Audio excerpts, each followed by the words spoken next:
Hi, Stephanie. Thanks for waiting. I'm always saying that on everybody's video. It always takes me so long to get to these, but I always want to do a good job, and so I have to wait until I'm not tired or overwhelmed with other things to get them done. So I like to see the horses loose because all horses move a little bit differently when they're loose, and they'll show us different things on how they frame themselves up and if they trot or gait or pace or what they do. And your horse has shown me a lot of different things. First video, he's trotting, which I know you know, but what I want you to see is where his head carriage is. It's a little bit high. He's got his hind quarter kind of underneath him. His back is flat, but his neck is coming up. And as he's moving, you can see he's got some energy to him. He's got some spunk, and he is reaching up with his hind legs, but your horse is definitely trotting, but a very nice trot. Now here your horse is just walking, and it's going more towards a flat walk, but you'll see how low the horse's head is. Even when it went a little faster there, it's still, the head carriage isn't the same as before. And he's not engaging himself so much. So he's pacing here, but it's kind of a more strung out manner. It's not engaging his hindquarters. He's just swinging his legs, and you can see tension in here as he's going. So even though his head's down and you would think, oh, he's pretty relaxed, he shortens that stride right up and goes to pacing instead. And that's the thing. I like to see how horses move because each horse is different. And so some can pace with their head down, and that's what your horse is doing. Good one you took. So he changes here. So he was pacey. Now see him change to the trot right there. So see his head come up and how his hind quarter kind of changed there. So we have to keep that in mind when we're trying to get him to gait, that he's the opposite of many horses. Now in this video, I know you said this was somewhat in the beginning and his feet had changed and you had taken a lesson from a gaited trainer, and you're definitely correct. Your horse is step pacing here. The frame is the same as how he was in the round pen when he was loose and he was pacing. So his head's lower and he's just kind of swinging those legs and you're bouncing up and down. So that's how you know you're doing either, a pace or step pace. It's not horrible. Now here he's more relaxed, but he's still kind of strung out. So as a, if this was a quarter horse, it might be a little bit different, but with the gaited horse, we need them engaging well to gait their best. And so he's in a relaxed frame, his head's lower, he's more neutral here. He's swinging his legs and, the legs are separated, so it is smooth, but he's not engaging himself here. He's not actually really kind of rounding his back out, but it's better than the other video. So you can see as his legs are landing, that hind leg is landing first, but he's still kind of close to a step pace. So we just got to be careful because with this, as you go faster, he might go back to pacing. The other thing he's doing as you're going is his head goes side to side. He's going side to side. So it's good for other people to see him swing it kind of side to side there. So with this, from what I'm seeing, again, it's smooth, it's okay, but he looks a little bit better in some of the other videos you sent me. This is a different day. You got the same color shirt on, but you have long sleeves. Here, the horse is moving a little bit better, a little bit more engagement, head's a little bit higher. This is more of a flat walk here, which is nice, and even there is pretty good. But when he gets his head too low, he starts swinging his legs too much and they become closer together instead of spacing them apart. So I just don't know if this one was newer or old. Then he starts going more towards his, he's going a little bit more towards a step pace again there too. Yeah. And then body position wise, when he's getting pacey, it's fine to tilt forward a little bit with your pelvis. I know we already talked about saddle fit. With your leg, you don't want to keep that leg on like your heel digging into him the whole time. Sometimes that will make horses shorten their stride because it starts annoying him, and he is swishing his tail around here some here and there. So I would carry a dressage whip and then a longer whip, so like 2.5, 3 feet, have it here. And when your horse is not going, just start tapping him with the stick and try to use light leg pressure and then back it up with that stick so you're not digging into them the whole time.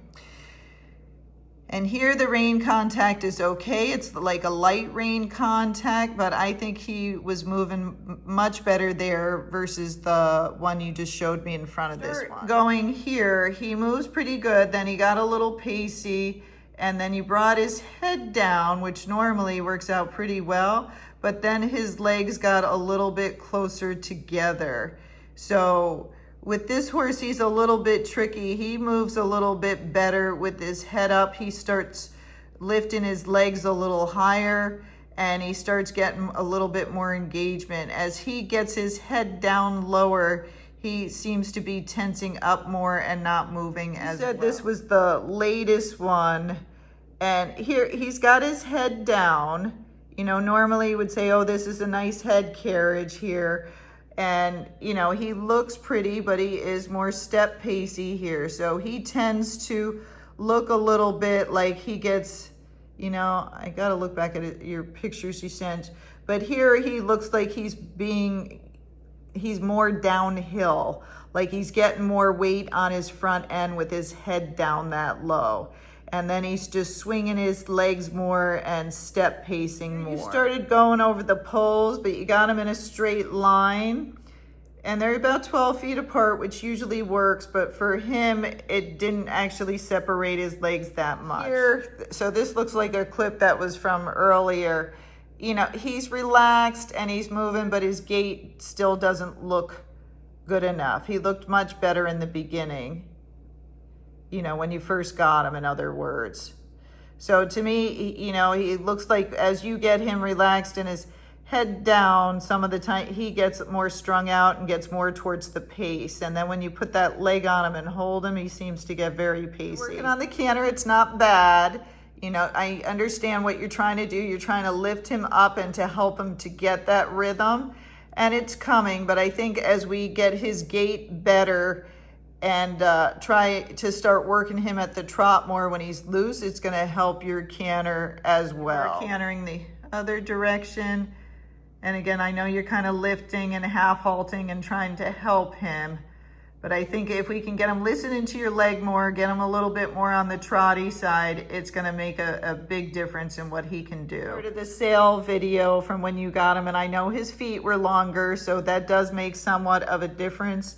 But he is moving much better here. He's not as step pacey. His legs are more separated, but his head is also high. So, and then in this one, you said was from the beginning when you got him, but he is moving much better here. And you'll see, even though you didn't know what you're doing, his head is much higher. You're kind of sitting in neutral position. You don't have as much leg digging into him because maybe he was more forward there. The footing.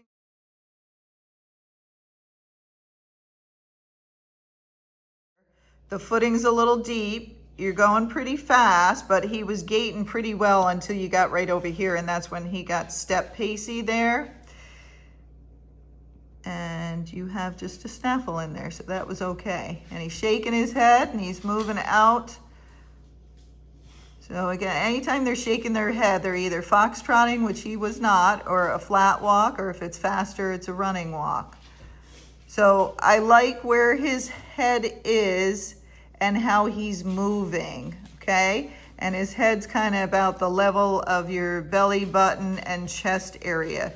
He's moving much, much better. But again, I know his feet changed and you had some issues with some shoers, and so the horse is gonna have to kind of relearn how to move again so we can see if we can get him close to this, because then he was moving pretty well. He got step pacey at times, but not too bad. So here you are going again. There he's getting a little bit step pacey in this direction. So the other direction was better. Let's see if you get any better. That's a little bit better, but he's still a little step pacey. So to the right, he had a better gait. So I'll write a plan down for you, but this is basically what I want you to start doing, is to put poles in the round pen if you can. If this is a large pen, I can't tell because sometimes it looks different on video, then I would probably use 8 poles, but otherwise you could use 4 poles. It just depends how easily he converts to a trot. So what we're trying to get him to do is start trotting more than he's pacing. So I want you to warm him up at a trot for at least 10 minutes, trying to get him to trot each direction. So round pen him or lunge him over the poles. He doesn't need to be in a surcingle. We don't want to bring his head down anymore. So you're just going to lunge him, or he can go free over it, and make 3 circles at the trot, change your direction, 3 circles at the trot the other way, and just keep going back and forth. Every time he's doing a good job in the beginning, you can stop, reward him, pet him, give him a little treat, and then ask him to do it again. But do it for a full 10 minutes. And then what I want you to do is actually, well, I saw that he was pretty, broke in the arena. So you could work at all the lateral movements like your circles and your leg yield and all of that first, just at a plain walk. But I want you to do it with his head higher. I want you to keep his head up here. And he seemed okay in that snaffle you were using, so we could use that in the beginning and see how he does. But I want you to warm up doing all those lateral movements, and then what I want you to do is to make either a circle of poles, not a straight line like you had in the video, but a circle of poles, or you're gonna ride in the round pen after you've done your arena work, okay? And all your arena work was slow. So then what I want you to do is try to get the speed of a flat walk, which is just your fast walk. And I want you to go over those poles, keeping his head like that and bending him. If his head is going too low, just kind of pop it up by taking one hand towards the sky. It's in most of my videos, but if you don't know what I'm talking about, let me know and I'll send you a video with it in it. And I want you to do a flat walk 5 minutes in one direction, 5 minutes in the other direction, okay?